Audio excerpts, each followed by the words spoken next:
नमस्कार. फक्त योजना या यूट्यूब चॅनलवर मी ओमकार सर्वांचं हार्दिक स्वागत करतो. तर आर-टी प्रवेश प्रक्रियेसंदर्भात खात्रीशीर माहिती आपल्या चॅनलवर दिली जाते. तर अनेक पालक आहेत, तर तिसरा वेटिंग लिस्टचा जो राउंड आहे, याच्या प्रतीक्षेत होते. परंतु पाहू शकता, की यापूर्वी जी वेटिंग लिस्टमध्ये ज्यांचं निवड झालेली आहे, तर अशा पालकांना डॉक्युमेंट व्हेरिफिकेशनसाठी 1 तारखेपर्यंत मुदत देण्यात आली होती. परंतु ॲडमिशन शेड्यूलमध्ये जर तुम्ही आज चेक केलं, तर येथे ही मुदत वाढवण्यात आलेली आहे. तर येथे पाहू शकता, की 4 एप्रिलपर्यंत ही मुदत वाढवण्यात आली आहे. त्यामुळे सध्या तरी जो तिसरा राउंड जो लागणार होता तो 4 तारखेपर्यंत तरी लागणार नाहीये. तर सर्व जिल्ह्यामध्ये ही 4 तारीख आहे. त्यामुळे साधारणतः ज्यांचं यापूर्वी वेटिंग लिस्टमधून सिलेक्शन झालेलं आहे, तर अशा सर्व पालकांना डॉक्युमेंट व्हेरिफिकेशनसाठी 4 तारखेपर्यंत मुदत देण्यात आलेली आहे. त्यामुळे लक्षात घ्या, तिसरा राउंड आता उशिरा लागणार आहे. त्यामुळे या राउंडमध्ये आता पुन्हा सिलेक्शन होण्याचे चान्सेस कमी होणार आहेत. कारण तर यापूर्वी जी वेटिंग लिस्ट लावलेली होती, याच्यामधून ज्या पालकांचं सिलेक्शन झालं होतं, त्यांना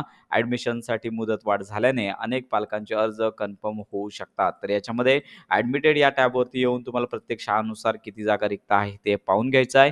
कारण की यावरतीच पुढचा तिसरा राउंड अवलंबून असणार आहे. आता जागा फिक्स होण्याची, जागा कन्फर्म होण्याची किंवा निवड होण्याची शक्यता हळू कमी होत असते.